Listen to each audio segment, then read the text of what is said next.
예, 안녕하세요. 예, 안녕하세요. 예.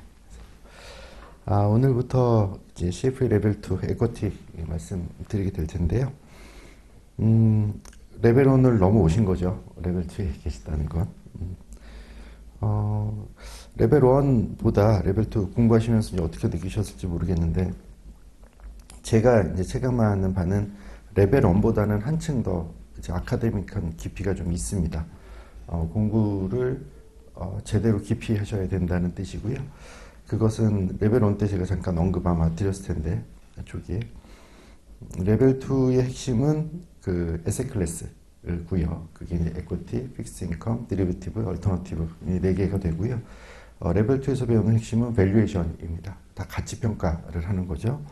에쿼티 역시 그 가치 평가에 대한 내용들이 다 들어 있습니다. 공부를 하시는데 암기하셔야 되는 공식들도 꽤 있는 편이고요. 거기에 대한 이해는 당연히 좀 정확하게 개념으로 되어 있으셔야 합니다. 레벨 1 아마 테스트 보시면서 느끼셨을 텐데, 레벨 2, 레벨 3 갈수록 더 좀 그런 건 공부를 하실 때 이 많은 양의 책을 다 외울 수 없죠. 사실 어느 정도나 공부하고 테스트를 보셨는지 모르겠는데, 저 같은 경우에는 충분히 공부했다라고 생각하고 테스트를 본 적이 한 번도 없어요. 근데 그런 분이 있냐라고 하면 있긴 있더라고요. 가끔 계십니다. 근데 대부분은 그렇게 못하죠. 대부분 회사 생활도 하시고 뭐 학업에도 바쁘시고 뭐 여러저러 사정이 있으니까요. 그럼에도 불구하고 개념 중심으로 잘 정리가 돼 있으면 내가 처음 보는 다른, 아무래도 영어다 보니까 단어가 튀어나오든지 개념인 것 같지만 내가 기존에 잘 정리해 놓은 개념에서 충분히 유추하거나 그걸 기초로 해서 해석할 수 있는 부분들이 있습니다. 그러면 내가 알고 있다는 것이고요. 그러면 정답을 맞출 확률이 올라가고 일단 패스를 할 수 있는 거죠. 특히 이제 레벨 2에 있었던 여러 가지 개념들은 뭐 실무에서도 뭐 보면 활용도가 높은 쪽이 레벨 2고요. 레벨 2에서의 이런 에셋 클래스 단위 특히 그렇습니다. 더구나 에쿼티는 뭐 어쨌든 에셋 클래스들 중에서는 뭐 픽스 인컴 아니면 에쿼티니까 중요한 과목들이 될 거고요. 그래서 역시나 하나하나 좀 깊이 있게 개념 중심으로 이해하려고 노력하시고 외워야 되는 건 어쩔 수 없이 일부 암기를 좀 하셔야 됩니다. 근데 다 암기로는 해결이 안 되고요. 공부를 개념으로 하시는 게 좋겠다. 말씀을 먼저 좀 드리겠습니다. 레벨 1과 마찬가지로 공부할 때는 서머리 노트를 배포해 드렸을 거고요. 그 서머리 노트를 중심으로 일단 개념을 설명하고 책에는 어떻게 설명되어 있는지 책 이제 읽으면서 그 밑줄 치면서 따라오시면 되겠고요. 그 두 개 비교해 가면서 복습하시고 다시 개념 좀 단단하게 잡으시면 될 것 같습니다. 서머리 2페이지부터 해서 전체적인 레벨 2 에쿼티에 대한 과정 설명을 좀 먼저 드리면 LOS는 크게 6개가 있습니다. LOS 17부터요. 18, 19, 20, 21, 22 이렇게 6개가 있고요. CFA 레벨 2는 많으면 뭐 한 8개, 9개 이렇게 LOS가 늘어날 때도 있고요. 적으면 한 6개. 지금은 좀 이제 축약돼 있는 상태입니다. 근데 이게 뭐 에쿼티의 비중 자체가 그렇게 줄거나 하지는 않았고요. 공부해야 되는 내용들을 딱 좀 압착시켜 놓은 겁니다. 핵심은 밸류에이션으로 이해를 하시면 되고요. 뭘 봐야 될지 보면 첫 번째 이제 오늘 주류할 거죠. 어플리케이션하고 프로세스라고 되어 있는데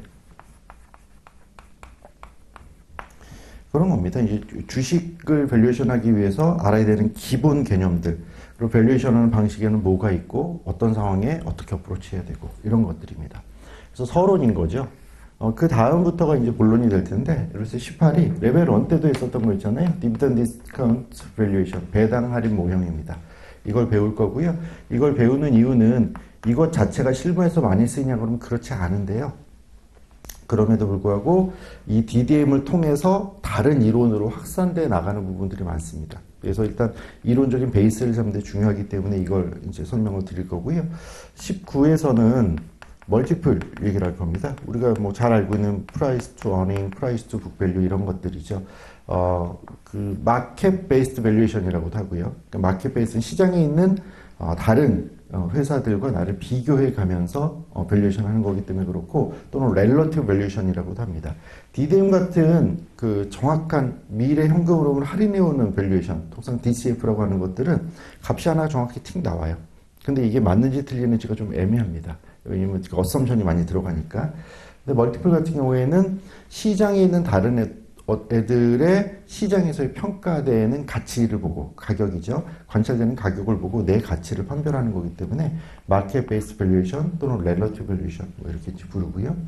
20하고 21은 DCF, 디스카운티드 캐시플로우, 미래 현금 흐름을 할인하는 방식인데, 디비던 디스카운트 모델은 배당이라면 그 현금 흐름이 20에서 배울 내용, 17, 18, 19, 19가 거꾸로 썼나요? 프리캐시플로우 밸류에이션을 순서 같은 것 같고요. 프리캐시플로우 밸류에이션을 배울 건데요. 얘가 우리가 배울 것 중에 가장 중요합니다. 얘는 뭐 무조건 시험에 나온다고 당연히 보셔야 되고요. 실무에서도 활용도가 가장 높은 DCF입니다. 물론 실제로 밸류에이션을 할 때 많이 쓰이는 거는 멀티플 방식을 많이 쓰여요. 시장이 옳다라고 이제 전제하는 거죠. 그렇지만 프리캐시플로우라고 하는 게 이론적으로 가장 좋은 현금 흐름을 가지고 밸류에이션 하는 것이기 때문에 굉장히 다양하게 많이 쓰입니다.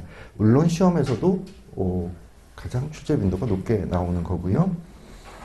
그 다음에 이제 말씀드린 게 리지듀얼 인컴이라고 하는 게 있어요. 잔여 이익이라는 뜻이죠. 리지듀얼, 남았다는 뜻이니까. 그래서 잔여 이익 모형, 그래서 리지듀얼 인컴 모델이라고 하는 게 있는데, 이것은 잔여 이익이라는 개념을 새로 끌고 와가지고 비교적 최근에, 그래봐 이제 몇십 년 됐지만 최근에 나온 모형이 되겠습니다. 그래서 여기 있는 이 세 가지 DDM, 프리캐시플로우, 리지듀얼 인컴은 미래 현금 흐름이라는 걸 할인해오는 캐시플로우를 디스카운트해오는 DCF 방식이고요.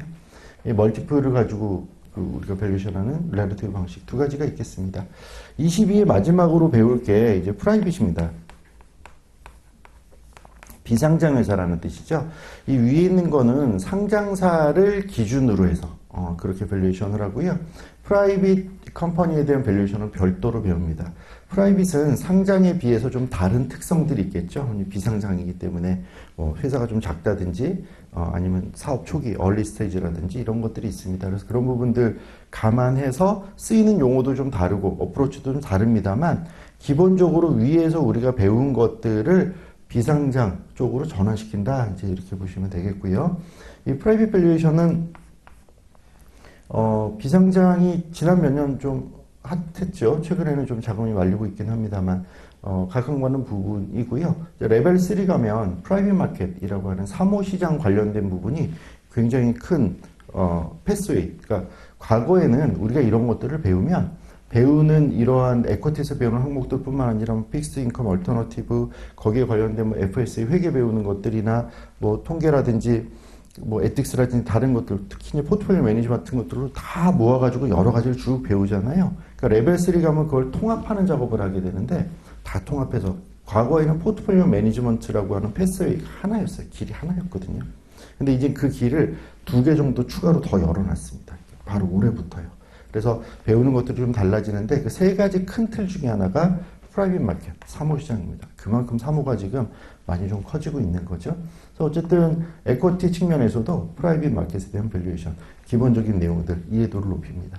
그래서 이런 것 가지고 말씀을 좀 드릴 거예요. 그래서 그 공부하는 전반은 크게 이렇게 레벨 1 했던 거랑 다르진 않은데 개념을 정확히 좀 찍고 가야 된다. 나중에 이거 다시 와서 개념 잡기 시작하려면 헷갈리고요. 개념이 안 잡힌 상태에서 문제를 풀려고 그러면 문제 풀다가 이제 멘붕 와요. 그러니까 문제를 풀다 보면 틀릴 수는 있는데 내가 개념을 알고 있는 상태에서 문제 적용이 잘못됐거나 개념을 익혔지만 기억하지 못하는 부분이라면 상관이 없거든요. 근데 그게 아니라 덜 잡힌 상태에서 그런 가보다 하고 흔들흔들한 상태에서 문제를 들어가면 이게 점수가 쉽게 올라오진 않습니다.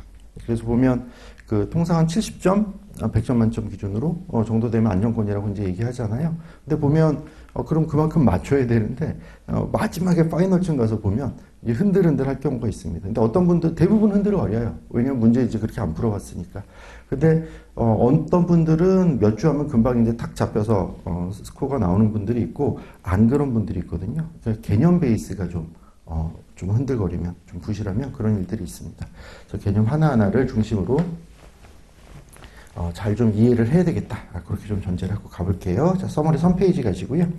책 1페이지부터 보시겠습니다. 서머리부터 보면 3페이지 L17의 A번은 LOS 17이라고 하는 게 서론이라고 했잖아요. 그 밸류에이션을 하는 어플리케이션과 프로세스. 처음에 나오는 게 그겁니다. 밸류에이션이 뭡니까? 라고 하는 거죠. 정의라고 하는 거죠. 그런가 보다 하면 됩니다. 그러니까 그 인트리식 밸류라고 하는 것들을 찾아가는 과정, 이게 밸류에이션입니다.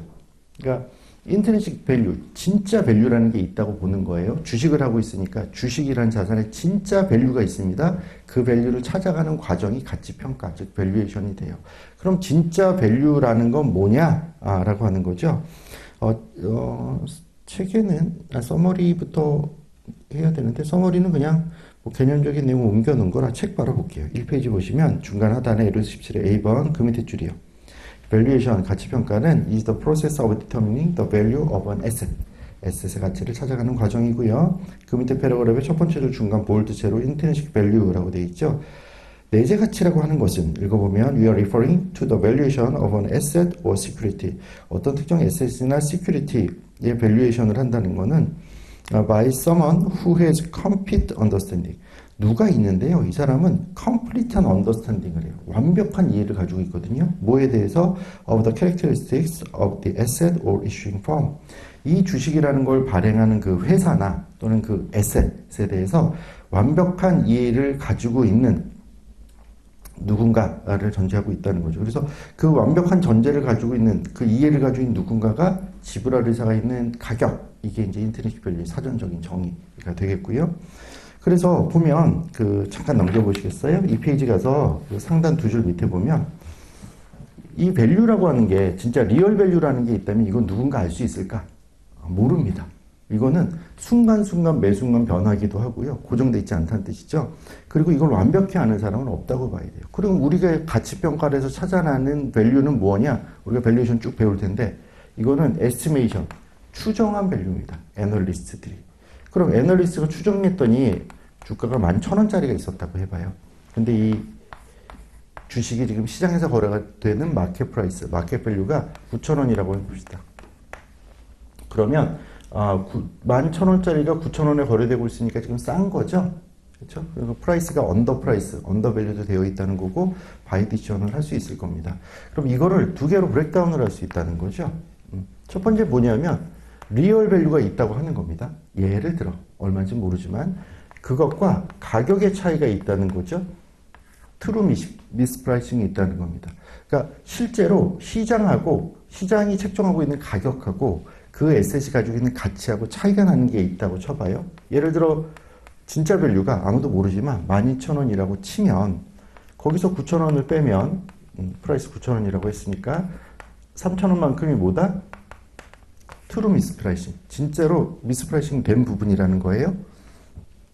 그러면 VE-P라고 해서 좌변, 우변인데요.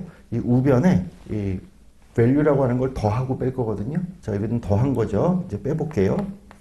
그래서 이 상태에서 value estimation 한 거랑 real value랑 그럼 value를 더했고 뺐으니까 좌변, 우변은 같은 얘기잖아요. 그래서 두 개로 나눠본 거예요. 개념을 잡기 위해서. 이렇게 나눠보면 estimation 한 value가 11,000원이라고 그랬잖아요. 진짜 value가 12,000원이라면서요. 그렇죠. 그러니까 여기에서 마이너스 1,000원만큼 이건 뭐다? 추정 에러. 에스티메이션 에러가 났다는 거예요. 그래서 여기 11,000원과 9,000원, 3,000원이라고 했는데 2,000원 차이가 났잖아요. 이 차이는 두 가지로 구분되어 있을 거다. 실제 완벽한 미스프라이싱이라는 게 있을 거고 내가 추정했을 때 에러가 있을 거다. 그래서 어쩌라고요? 그냥 그렇다는 얘기예요. 보면 실제로 우리가 추정하는 밸류가 정확한 밸류라는 것은 아니다.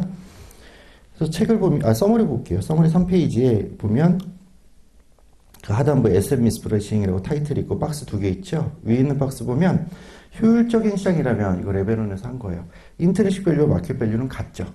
그렇죠. 그런데 그 밑에 실제로는 그렇지 않을 수 있으니까 우리가 밸류에이션에서 투자 기회를 모색하는 거잖아요. 그래서 밑에 보면 공식으로 그 박스를 걸쳐 있는 작은 박스 보시면 그 VE라고 되어 있는 게 애널리스트 추정한 밸류 빼기 프라이스는 V-P라고 하는 그 밑에 보면 그 점 3개 있잖아요. 그 중에 두 번째 점 보시면 트루 미스프라이싱 파트가 있고요. 그 밑에 VE-V, 밸류에이션 에러 파트가 있고요. 두 가지로 좀 구분이 되겠습니다. 라고 해서 책 2페이지에 두 줄, 위에서 두 줄 밑에 보면 제가 서머리 써놓은 거랑 비슷한 내용이 있어요. 이게 뭔가 하면 이런 거다라고 그냥 찍고만 갈게요. 서머리 4페이지로 좀 넘어가 보면 그 다음 페이지 LOS 17의 B는 고잉 컨선하고 리퀴데이션 이 두 가지 측면에서의 밸류를 비교를 해봐라 라고 하는 거예요. 우리가 이제 CFA 공부해보면 그렇잖아요. LOS 앞에 몇 개는 그냥 서론이죠. 개념들 잡고 그 다음에 이제 본론 나오는데 서론 부분이에요. 고잉 컨선하고 리퀴데이션. 고잉 컨선은 계속 기업이죠. 우리가 밸류에이션 하고자 하는 그 기업이라는 실체는 고잉 컨선 이라고 봅니다. 엔티티 자체를. 그러니까 계속 기업, 영속한다고 보는데 안 그렇죠, 실체는. 몇십 년 지나면 이제 없어지는 기업들도 많고요. 일단 밸류에이션 해야 되니까. 실체는 고잉 컨선이라고 봅니다. 그 밑에 이제 대시 보시면 그 첫 번째 박스에 firm will continue in its business activity. 계속해서 사업을 할 거라는 거죠. 그럼 리퀴데이션 밸류는요, 청산가치. 더 이상 사업을 하지 않는다는 거죠. 그래서 그 밑에 줄, 그 박스 안에 보시면 firm will be dissolved. 해체되는 거고요. firm assets will be sold separately. 자산은 각각 분할돼서, 팔려나가게 될 거다는 거예요. 그 밑에 이제 그 분류 포인트를 보시면 고잉 컨선 밸류가 커요? 리퀴데이션 밸류가 커요? 고잉 컨선 밸류가 크죠?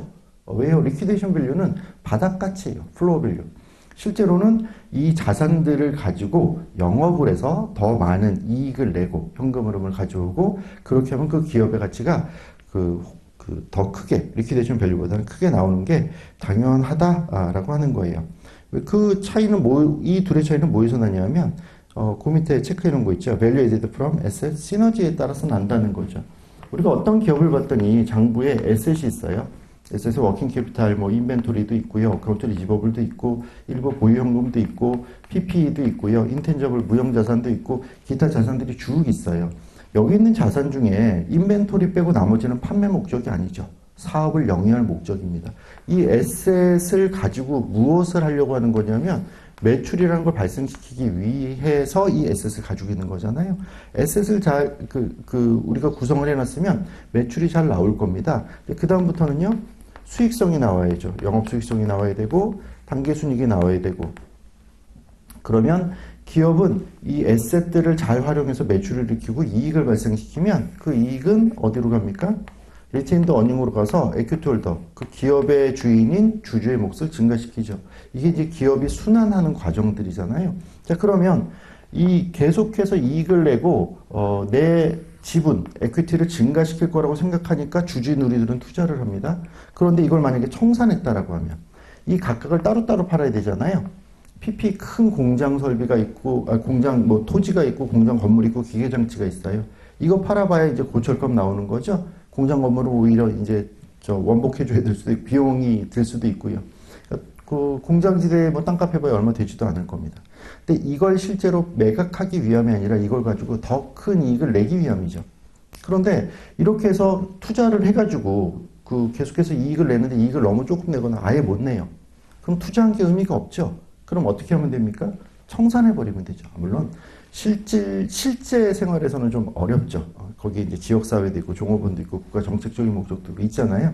그러니까 어렵겠지만 우리가 재무적으로만 생각해보면 더 이상 이 회사를 가져갈 이유가 없습니다.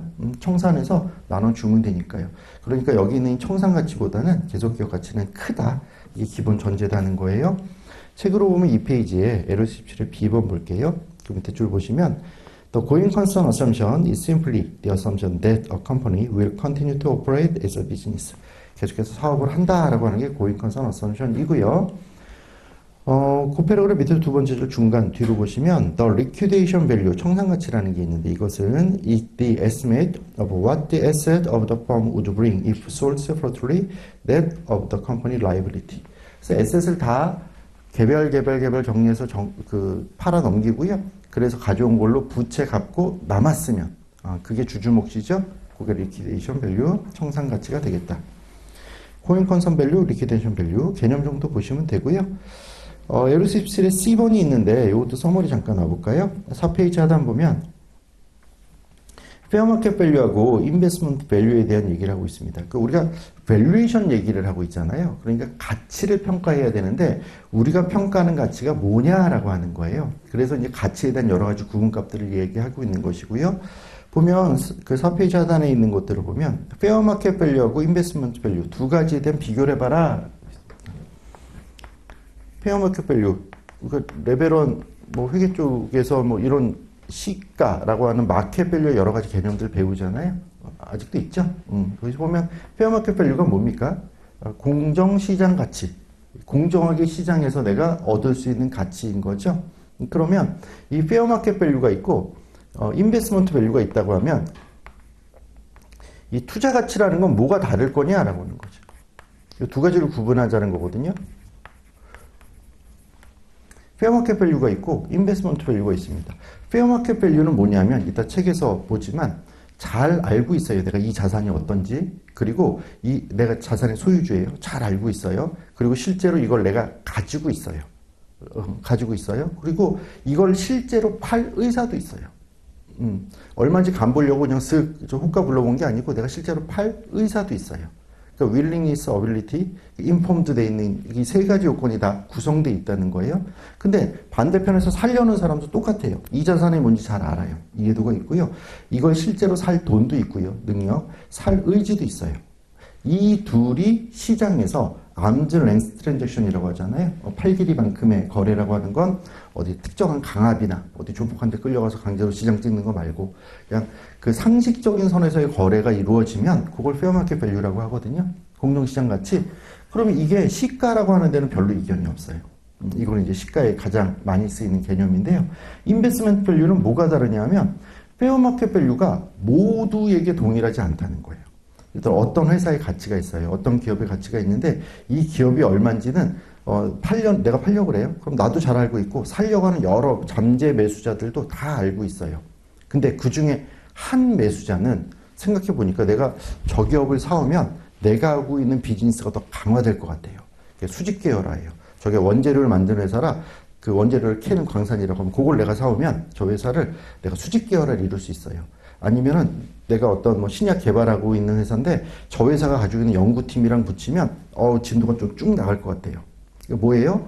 가지고 오면 나 말고 다른 애들은 저 회사가 벌어들이는 캐시플로우 거기에만 집중하겠지만 나는 저걸 가져다가 붙이면 시너지라는 게 난다는 거죠. 뭔가 추가되는 알파가 있다는 거예요. 그럼 인베스트먼트 밸류는 시너지가 있다면 페어 마켓 밸류보다 인베스트먼트 밸류가 더 높겠죠. 그럴 수 있어요. 그렇다고 해서 투자 가치가 꼭 높은 것만 있는 건 아니에요. 그 마이너스 시너지가 있을 수도 있죠.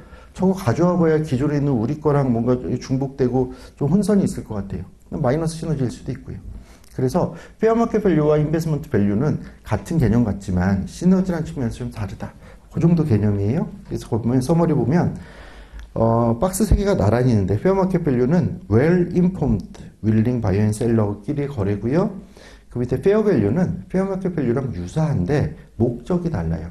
그와 박스 안에 빌런 포인트 보시면 파이낸셜 리포팅, 즉 재무 보고할 때, 재무제표 작성할 때나 이럴 때 쓰는 목적으로 쓰이면 이건 페어 밸류라고 부른다는 거고요. 그 밑에 인베스트먼트 밸류 박스 보시면 두 가지 볼드 해놨죠. 스페시픽 바이어, 특정한 매수자에게 시너지라는 게 발생되면 이건 인베스트먼트 밸류가 페어마켓 밸류가 달라질 수 있는 부분이 있다는 거예요. 책으로 보면 이 페이지요. LS17의 C번 중간쯤에 그 밑에 패러그래프의 세 번째 줄이요. 페어마켓 밸류는 is the price at which a hypothetical willing, informed and able seller 의사도 있고요. 잘 알고 있고 팔 수도 있는 셀러가 would trade an asset to a willing, informed and able buyer. 그런 동일한 조건의 바이어에게 파는 거. 계속 보면 this definition is similar to the concept of a fair value used for financial reporting purpose. 재무보고 목적의 fair value랑 유사한 개념입니다. 그 밑에 패러그래프 investment value는 is the value of a stock to a particular buyer. 어느 특정한 바이어에게 적용되는 밸류인데요. Investment value may depend on the buyer's specific needs and expectations as well as perceived synergies with existing buyer asset. 시너지라는 게 같이 감안되어야 하는 겁니다. 자, 넘어가 볼게요. 서머리 5페이지. 앞에 서로는 빨리빨리 가죠. 5페이지 보시면 서머리부터 볼게요. 보시면은 거기에 타이틀 보면 L17의 D번이 Uses of Equity Valuation. 에코티 밸류에이션에서 무엇을 씁니까? 라고 하는 거예요. 그리고 하나 더 얘기하고 있는 게 밸류에이션 프로세스라고 하는 거예요. 그래서 지금 5페이지에는 밸류에이션 프로세스에 대한 얘기가 있고요. 이걸 어디다 써요? 라고 하는 게 서머리 6페이지에 정리되어 있어요. 순서대로 보면 5페이지요. 밸류에이션을 할 때 뭐가 필요합니까? 라고 하면 첫 번째로 해야 되는 게 뭐냐면 이 회사가 영위하는 사업은 뭡니까? 라는 걸 이해해야 돼요. 근데 사업을 이해하려면 산업을 먼저 봐야 되겠죠? 그래서 그 밑에 그 박스가 이제 위아래로 되어 있는데 아래 박스 보면 왼쪽에 인더스트리 산업 분석이 있고요. 그리고 오른쪽에 재무제표 분석이 따라와야 돼요. 이 두 가지를 가지고 이 회사가 하는 비즈니스에 대한 이해를 해요. 그래놓고 두 번째 2번 Forecasting Company Performance 회사의 실적을 추정을 해봐요. 그래서 뭐라냐면 그 밑에 설명해요. Forecast Sales, Earning, Dividend, Finance Position. 그러니까 재무상태표와 손익계산서를 다 추정을 항목 하나하나 이제 한다는 거예요. 그래서 추정을 한 걸 가지고요. 그 밑에 3번 Select the appropriate valuation model. Absolute or Relative 이렇게 되어 있는데 DCF를 할 건지 멀티플을 써볼 건지 이런 것들을 결정을 해야 돼요. 일단 재무제표 추정을 해낸 다음에는 4번이요. Using forecast in a valuation. 실제로 내가 선택한 그 모델에 넣고 인풋 값을 넣고 돌려야 되고요. 2번에서 추정한 추정값을요. 마지막 5번은요. Applying the valuation conclusion. 결론을 내야 돼요. 이게 undervalued, overvalued, fairly valued 판단을 하고요. 그에 따라서 투자, 매수, 매도 추천을 하거나 아니면 뭐 의견, 공정 의견 같은 걸 내거나 전략적인 판단 같은 걸 하겠다는 거예요. 이게 밸류에이션 프로세스입니다. 별건 아니죠. 근데 이걸 뭐 순서를 기억하고 뭐 이럴 필요는 없고 그냥 당연히 이렇게 될 거라고는 이해하실 거라고 생각하고 근데 여기에서 보는 거는 앞으로 우리가 하나하나 보게 될 요 뒤에 LOS 17의 내용이 요 순서로 돼 있다는 거예요. 그래서 산업은 어떻고 회계 재무제표 볼 때 좀 유의 절점은 뭐고 그리고 추정은 어떻게 하고 근데 요 부분은 이제 대단히 간략하게 돼 있고요. 그리고 이제 요 추정하는 부분이 그 전에 없다가 레벨 2에 있었거든요. 레벨 1으로 올해부터 내려갔죠. 그래서 레벨 1에서 추정은 이제 배우셨을 거고요. 이제 그런 식으로 이제 흘러가게 됩니다. 그 밑에 서머리 6페이지까지 먼저 간 다음에 체크할게요. 6페이지 가보시면 그럼 오케이 그런 프로세스로 하면 된다는 건 알겠고 밸류에이션에서 뭐 했을 거야? 그러면 아래와 같이 여러 가지로 씁니다. 근데 다 들어보면 외우고 자시고 할 게 아니고요. 그런가 보다 라고 할 수 있는 것들이에요. 하나씩 그냥 찍고만 가보죠. 첫 번째 스탁 셀렉션 하려고요. 그렇죠. 밸류에이션에서 이게 싸 비싸 그럼 그 추가로 매수해 매도해 뭐 이런 의사결정이고요. 두 번째가 inferring market expectation 시장의 기대치를 좀 추론한다라고 하는데 이런 거예요. 밸류에이션 모델을 쓸 때 우리가 잘 아는 레벨 1의 그 DDM 중에서 GGM 생각해 볼까요? 고든의 모델이에요. 싱글 스테이지 모델이죠. 그래서 이걸 가지고 시장이 어떻게 생각하냐라고 하는 implied value를 만들어낼 수 있어요. 자, 예를 들어 뒤에 이제 우리 할 거예요. 그 다음 DDM 쪽에서 할 건데 implied growth rate를 내가 알고 싶어요. 그러면 이렇게 보는 거죠. 이 시장에 이 마켓에 전체 지금 시가총액이 얼마야? 1000조야. 자, 미래의 배당은 얼마나 될 것 같아? 1년 뒤에 100조 줄 것 같아? 여기에 요구 수익률은, 뭐, 이래저래 추론해 보니까 예를 들어 10%야? 라고 했다면, 이 시장이 생각하고 있는, 시장 참여자들이 만들어낸 성장률에 대한 가정은 얼마인지 알 수 있죠. 그쵸? 100 나누기 0.1, 일이 1000조니까, 결국, 얘들은 지금 시장이 성장 안 한다고 보네. 그러니까 배당이. 이렇게 우리가 추론할 수 있잖아요. 가능하다는 거죠. implied growth rate 당연히 추정할 수 있고요. 이 뒤에 DDM 쪽에서 있고요. implied recovery return 이건 우리가 알죠. 레벨 1에서 했잖아요. P0분의 D1 플러스 G 이게 이 공식 바꾸는 거거든요. 그렇죠. 그러니까 이거는 이미 우리가 그 cost of equity라는 건 추정할 수밖에 없는데 이 추정하는 cost of equity에 이 DDM을 활용해서 이 valuation 공식을 활용해서 우리가 끄집어냈잖아요. 이런 쪽에 활용이 된다는 뜻이에요. 자, 세 번째 보면 Evalue Corporate Event. 회사가요. 어떤 회사를 합병했어요. 또는 한 회사를 두 개로 분할하거나 분할해서 매각을 하거나 그럼 이것이 이러한 행위가 이 기업에 도움이 되는지 안 되는지 이 기업의 가치를 올리는지 떨어뜨리는지 어떻게 할 수 있을까요? 이 회사를 인수합병했다라고 하면 M&A 하기 전에 회사의 가치와 M&A 하면서 붙은 회사의 가치가 있을 거고요. 그렇죠? 그 두 개 회사를 하나로 이제 그 하나의 실체로 놓고 보면 이 회사를 인수하기 위해서 내가 지불한 가치가 있을 거잖아요. 저 얼마를 주고 예를 들어 내가 1조를 주고 회사 하나를 인수해 왔어요. 근데 이 회사를 인수해서 내가 추가로 이 회사가 증가한 가치, 즉 밸류가 1조가 안 나온다면 그럼 이 M&A는 잘못된 M&A 가능성이 있죠. 이제 그 얘기를 하는 거예요. 그래서 그런 것들 판단할 때 이런 코퍼레이트 이벤트들을 그런 액션들을 판단할 때 밸류에이션 해보면 알겠다 거고요. 그 밑에 fairness opinion, 이 공정 의견이라는 건데 그 오른쪽에 보면 그렇게 써놨어요. Is the value paid for the firm fair? 이게 무언가 지불한 가치 자체가 페어하냐라고 하는 거죠. 그러니까 페어니스 오피니언은 꼭 이제 M&A 할 때뿐만 아니라 어느 뭐 사업부나 뭐 공장, 뭐 실물이나 뭐가 됐던 이제 사오고 팔 때 이 가격이 적정하냐라고 한다면 그런 부분도 밸류에이션을 해보면 우리가 알 수 있지 않겠냐는 거예요. 왜냐하면 팔려고 하는 측은 이거 되게 좋은 거니까 비싸게 팔려고 하고 살려는 쪽은 좀 싸게 살려고 하잖아요. 그러니까 그 중간에서 공정의견이라는 걸 낼 때 역시 밸류에이션을 하겠다는 거고요. 그 밑에 Evaluating Business Strategies 이것도 마찬가지죠. 우리 회사가 어떤 전략을 세우려고 그래요. 그래서 더 뭐 라인업을 확장하든지 지역 수출을 좀 다변화한다든지 뭐 신시장에 진출한다든지 뭐 여러 가지 그 회사가 가진 전략들, 액션들이 있잖아요. 그럼 그게 이 회사에 도움이 되는지 안 되는지는 그걸 실행했을 때와 그렇지 않을 때를 가정해서 밸류에이션 해보면 알겠다. 자, 그 밑에요. Communicating with analysts and shareholders. 주주나 그 애널리스트, 펀드 매니저 이런 쪽, 그러니까 우리 회사 상장 기업의 주주님들, 투자자님들과 소통하는 창구가 있죠, 기업에. IR이라고 하는 Investor Relations라고 하는 그 이런 릴레이션십을 관리하는 부서들이 있잖아요.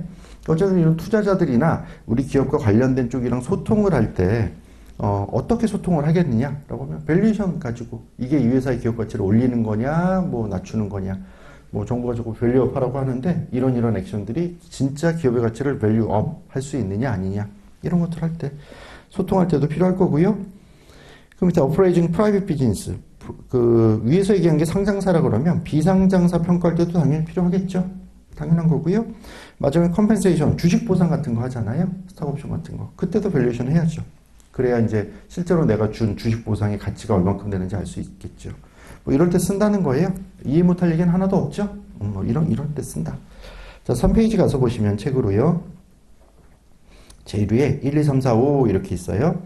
그게 아까 5페이지 서머리에서 했었던 거 그 순서 그대로예요. 주식을 밸류에이션하는 프로세스 그런갑다.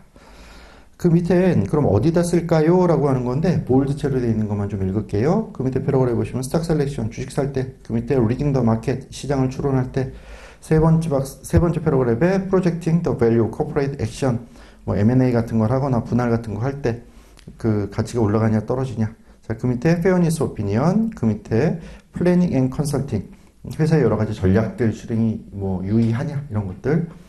그리고 그 밑에 Communication with Analyst and Investor IR 활동할 때, 그 밑에 Valuation of Private Business Private Valuation 할 때, 그리고 그 밑에 패러그래프에 Portfolio Management 할 때도 필요하겠죠. 그래서 스탁 피킹 할 때뿐만 아니라 여러 가지 전략, 자산 배분이나 이런 전략들 수행할 때도 밸류에이션이라는 건 필요할 거예요. 이렇게 여러 군데 쓰인다. 자, 그러면 이런 밸류에이션 하는 프로세스에서 첫 번째가 아까 비즈니스를 이해하는 거라고 했잖아요. 서머리 7페이지 가보실까요? 그럼 비즈니스를 이해할 때는 뭐가 필요하다 그랬어요? 두 가지 얘기를 했잖아요. 산업을 이해하면 좋겠다. 플러스 재무제표라고 하는 것을 우리가 잘 볼 수 있으면 좋겠다. 두 가지 얘기를 했는데요. 산업은 무엇으로 이해하느냐? 레벨론에서 배운 거예요. 핵심은 포터의 파일포스 모델 가지고 하겠다는 거죠. 그래서 보면 그 왼쪽에 있는 그림은 우리가 이제 익히 아는 그림이잖아요. 시장 안에서 시장 내부에서 시장이 얼마만큼 매력도가 있느냐. 그 매력도라고 하는 건 얼마나 롱텀 장기적인 수익성을 가져올 수 있느냐라고 하는 것은 그 시장 안에서의 경쟁 환경을 보면 된다. 경쟁 환경은 5가지에 의해서 우리가 5가지 힘의 상호작용으로 나타나게 되는 것인데 첫 번째가 그 산업 안에서의 경쟁 강도, 라이벌리였고요. 두 번째가 뭐였어요? 신규 진입자의 위협. 그래서 얼마나 엔트리 배리어가 높냐 낮냐 뭐 이런 얘기 했었고요. 세 번째가 대체제의 위협. 혹시나 도망갈 때 있느냐. 나머지 두 개는요. 소비자의 교섭력. 바이어고요. 공급자의 교섭력, 서플라이어고요. 이렇게 5가지 이미 상호작용하면서 결정한다. 뭐 이런 얘기를 했었죠. 이거 말고도 이제 외부 요인들 몇 가지가 쭉 이제 있기는 했고요. 그래서 이런 것들 가지고 산업을 먼저 보자. 그래서 산업 안에서의 경쟁 환경 분석, 산업 밖에서 영향을 주는 팩터들의 분석, 이걸 가지고 최종적으로 뭘 했어요? 전략을 도출하는 게 있었죠. 3가지. 이따 책에 있으니까요. 코스트 리더십, 원가로 한번 밀어붙여보자. 디퍼런시에이션, 차별화 전략으로 차별화된 제품과 서비스를 제공해보자. 마지막에 포커스. 코스트 리더십이나 디퍼런시에이션이나 어떤 거든지 채택할 수 있는데 내가 잘 알고 있는 특정 집단 아니면 특정 지역의 니치 마켓으로 아주 좁게 공략해서 코스트 리더십이나 디퍼런시에이션을 써보자. 이렇게 세 가지 전략이 있었죠. 그래서 보면 서머리 7페이지 보시면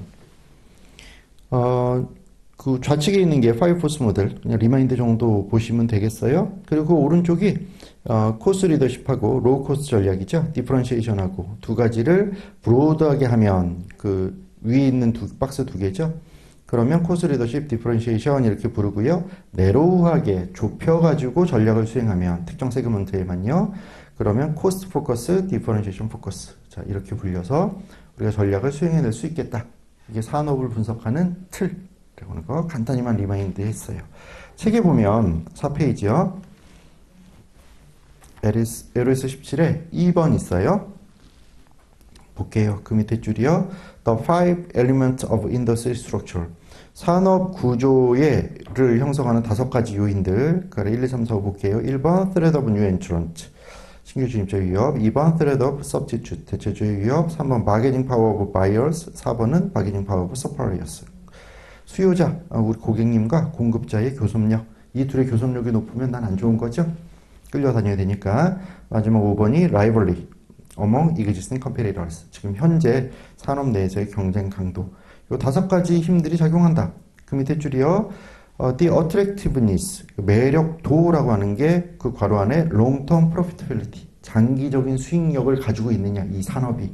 이것은 of any industry is determined. 무엇에 의해서 결정되냐면 by the interaction of these five competitive forces. 그 뒤에 괄호로 portals, five forces 이렇게 되어 있죠. 이런 5가지 힘들의 인터랙션으로 결정이 될 겁니다. 그래서 그 밑에 줄 보시면 there are three generic strategies. 3가지 정도의 일반적인 유형의 전략은 우리가 도출할 수 있는데요. 그 밑에 1번 코스트 리더십이 있고요. 2번 product differentiation, 특정 차별화 포인트를 가져가는 게 있고요. 3번 포커스가 있죠. 읽어보면 employing one of the previous strategies within a particular segment of the industry. 그 산업의 특정 세그먼트에만 그 위에 있는 코스 리더십이나 프로덕트 디퍼런시에이션 이런 것들을 적용시키는 것, 이렇게 볼 수 있겠습니다. 그래서 이것이 우리가 보는 기본적인 기업을 밸류에이션하기 전에 언뜻 슬쩍 이렇게 찍고 넘어가는 레벨 1 복습이었어요. 그래 우리가 배운 틀이 있으니까 이 기본 틀 가지고 산업을 본다고 치고요. 자, 그리고 서머리 8페이지로 잠깐 먼저 가보시겠어요? 산업을 이해하는 것과 함께 또 하나 했으면 좋겠다라고 이제 얘기한 게 뭐가 있었냐면 회계 정보라고 하는 것들을 잘 좀 보면 좋겠다라고 하는 거였잖아요. 그러면 회계 정보를 잘 본다는 건 뭐냐면 정확하게 본다는 뜻이죠. 즉, 그 파이낸셜 스테이트먼트의 퀄리티가 좋고요. 어닝의 퀄리티가 좋아야 된다는 뜻이에요. 그러면 퀄리티 오브 어닝, 그러니까 어닝의 퀄리티에 관련된 어떤 부분들을 좀 조심하면 되느냐 하는 것들이 그 서머리 8페이지에 정리를 해놓은 거예요. 이따 책에 이 내용이 있어서 읽긴 할 건데요. 책은 제목만 읽을 거고요. 여기서도 그냥 설명만 드릴 건데 책에서 얘기한 거랑 제가 여기서 설명한 거랑 조금은 분류가 좀 달라요. 그런데 전체를 포괄하고 있는 건 똑같고요. 근데 이해하기는 이게 나은 것 같아요, 저는. 그래서 서머리는 이렇게 정리했고 내용을 보면 이런 거예요. 이어서 재무제표를 봤어요. 매출이 잘 늘고 있는 것 같아요. 그럼 이게 진짜냐? 이렇게 봐야 되는 거죠. 그런 측면에서 레비뉴, 즉 매출액을 과다하게 인식했거나 가장 매출을 일으켰다는 거죠. 실제로 매출이 안 일어나는데 일어난 것처럼. 또는 조기에 인식했거나 내년에 매출인데 올해 땡겨 인식했다는 거죠. 왜요? 뭐 내년에 IPO를 해야 될 수도 있고요. 일정 부분 올해 실적을 좀 올려야 되는 회사 이미지가 있을 수도 있으니까요. 그래서 예를 들면 이렇게 하는 거죠. 매출을 일어나야 되는데 잘 안 일어날 것 같아요. 그럼 해외에 SBC 같은 가상회사 하나 이렇게 세워놓고 그 회사로 매출했다 이렇게 찍어 놓는 거죠. 물론 그 회사가 지급할 여력이 없으니까 돈은 안 들어와요. 그럼 매출했다라고 하고 매출채권 늘리죠. 이런 어크롤들이 이제 급증하는 건 별로 좋은 신호는 아닐 거고요. 하여튼 이런 식으로 매출을 좀 과다 인식하는 부분이 있을 수 있고요. 조기 인식은 그런 거죠. 실제로 내가 그 수출 업체예요. 그래서 인천에서 배를 띄워서 저기 그 도착지에 보내야 매출을 인식할 수 있는데 실제로 인천에서 배에 싣고 있는데 우리 회사 공장에서는 나갔잖아요. 그 회계사들이 와서 그 감사한다고 이제 실사하면 우리 회사 공장에는 물건이 없겠죠. 아, 수출해서 없습니다라고 해서 매출 인식해버리는 거죠. 그런 거 있을 수 있다는 거예요. 그래서 그 매출을 과다하게 인식하거나 조기에 인식하는 거 이런 것들이 있는지 잘 보라는 거예요. 뭐 어떻게 봐라 뭐 이런 얘기는 없어요. 회계 과목은 아니니까요. 자, 그 밑에 expense 비용을 과소 인식하거나 지연 인식하는 거 똑같죠. 레비뉴를 많이 인식하거나 코스트를 적게 인식해서 이익을 부풀리고 싶을 거잖아요. 어닝의 퀄리티가 낮게 이제 나오게 되는 거죠. 그래서 비용도 과소 인식하거나 지연 인식하는 부분들이 있을 수 있어요. 이제 과소 인식하는 거는 단계 그 expense 비용으로 처리해야 되는 거를 캐피탈라이즈 해버리거나, 그렇죠? 그래서 자본화, 비용의 자본화는 CFA 특히나 이쪽에서 되게 싫어합니다. 그래서 그런 걸 많이 두죠. 그리고 운용 리스 대신 금융 리스 쓰라 그러고 이런 얘기들 하잖아요. 그래서 비용은 있는 대로 다 인식했으면 좋겠다 하는 거고요. 지연 인식도 마찬가지고요. 사실은 올해 비용인데 내년으로 좀 밀러서 올해 수익성을 좋게 만드는 것들이요. 그 세 번째 있는 게 영업하고 영업 외 항목을 바꾸는 겁니다. 우리가 매출이 있고요. 영업이익이 있으면 주요하게 보는 거는 영업이익입니다. 우리가 주식을 투자하는 입장에서 주주의 이익은 단기순이익의 함수가 당연히 맞죠. 단기순이익이 늘어나면 이만큼 주주이익은 느는 거니까요. 그런데 이 영업이익과 단기순이익의 차이는 뭐냐면 non-operating 항목이죠. 영업과 무관한 항목이라는 거예요. 물론 완전히 무관하냐 그러면 좀 애매하지만 대표적으로 환율 관련된 뭐 이자 비용 관련된 뭔가 재무 정책이나 그 환율이야 뭐 거의 뭐 천재지변처럼 이제 오는 거니까요. 뭐 지분법이나 하여튼 다른 항목들이 영업 외적으로 감안돼서 넷인컴이 나오는 거잖아요. 물론 이렇게 넷인컴이 증가했다면 증가한 넷인컴이 주주 몫을 그대로 증가시키는 실질은 변함이 없는데 그럼에도 불구하고 이 회사가 영업 그 회사의 본업을 통해서 발생시킨 이익. 그렇기 때문에 본업은 계속 할 거니까 지속 가능한 이익이라고 우리가 봐주는 거죠. 그러니까 영업이익을 더 중요하게 이렇게 노려본다는 거예요. 그러면 이렇게 하는 거죠. 비용은 똑같이 발생했어요. 근데 영업 비용으로 발생됐는데요. 이걸 영업의 비용으로 빼내는 거예요. 이렇게 바꿔버리는 거죠. 또는 영업 외에서 수익이 났거든요. 이거를 영업 수익처럼 위로 올려버리는 거예요. 그렇게 되면 총 비용은 손익계산서상 동일하더라도 영업 측면에서의 그 손익을 그 통산해 보면 영업이익이 더 크게 나올 수 있잖아요. 그럴 만한 여지가 있다는 거예요. 그래서 그런 부분들이 있는지 보라는 거예요. 그래서 그 오른쪽 박스 오른쪽 설명 보시면 레비뉴는 넌 오퍼레이팅으로 오퍼레이팅으로 바꾸고 싶어 할 거고요. 익스펜스는 오퍼레이팅 영업 비용인데도 영업 외로 바꾸고 싶어 할 거고요. 그런 부분이 있는지 좀 봤으면 좋겠다라고 하는 거고요. 또 봐야 될 게 그 밑에 오프 BS 항목들이에요. 장부에 있어야 되는데요. 이 회계 장부에 없는 밖에서의 우발 요인들이 있지 않겠느냐라고 하는 거죠. 금융 리스 처리해야 되는데 운용 리스로 처리해요. 실질은 금융 리스인데. 그럼 어떤 효과가 있어요? 리스 자산, 리스 부채가 재무제표에 턱턱 얹혀서 부채 비율 같은 게 좀 높게 나와야 되는 게 낮게 나오겠죠. 좀 해석에 왜곡이 있을 수 있잖아요. 이런 것도 일종의 뭐 그런 것일 수도 있고요. 또 보증이나 소송 같은 게 있는데 소송인데 거의 다 졌어요. 그래서 여차하면 크게 우리한테 소송 관련된 채무 들어오면서 손실이 일어날 것 같아요. 이제 그런 것들이 있으면 그런 것들이 실질대로 잘 반영되어 있는지 좀 봐야 된다는 거죠. 오프 BS 항목들 좀 보라는 거고 마지막 쏘는 게 회계 추정의 변경이에요. 그래서 이거는 뭐 꼭 머니퓰레이션까지 가지 않더라도 회계 조작은 아니더라도 추정을 대표이사가 좀 이래저래 변경할 수 있는 여지는 항상 있잖아요. 이제 그 부분을 얘기를 하는 거고요. 그래서 보면 그 대표적으로 얘기하는 게 감가상각 방법 바꾸는 거죠. 감가상각이라는 건 잔존 가치를 제외한 취득원가 전체에 대해서 기간 배분하는 거잖아요. 원가를. 그런데 이것들을 할 때 정액을 쓰다가 정률을 썼어요. 그러면 당해년도는 무조건 감가상각비가 더 많이 나오죠. 총액은 똑같더라도 생각해야 되는 액은. 그런 부분들이에요. 그래서 이런 것들을 혹시 세금 내기 싫어서 이익을 줄였냐 또는 정률 쓰다 갑자기 정액으로 바꿔서 이익을 좀 늘렸나 이런 거 보라는 거고요. 또 이제 특히 펜션 회계 같은 거 레벨 2에서 이제 회계 배우셨는지 모르겠는데 레벨 2 오니까 회계가 또 재밌어지잖아요. 펜션 회계 같은 거. 짜증 나는 거죠. 이게 도대체 뭔지도 모르겠고, 뭐 이걸 왜 배우는지도 모르겠고, 뭐 기준은 알겠는데 또 자꾸 바꾸고, 뭐 이제 좀 그래요. 그럼 IFRS 다르고, 뭐 갭 다르고, 좀 더 짜증나고. 하여튼 뭐 이런 게 있는데, 그런 걸 하게 되면 어쨌든 이런 그 퇴직 충당 관련된 회계는 꼭 필요하잖아요. 근데 이런 거를 할 땐 이론적으로는 어때요? 미래에 내가 지불해야 되는 퇴직급여들을 미리 다 부채로 잡아놓고 그 시점별로 그 현재 가치로 할인해서 지금 현재 장부의 부채로 잡잖아요. 그런 거 할 때 그러면 현재 가치로 할인할 때 할인율을 조금만 높이면 어떻게 돼요? 부채가 확 줄겠죠. 그렇죠? 그러니까 그런 부분들 이익 조정이 가능한 부분이 생기잖아요.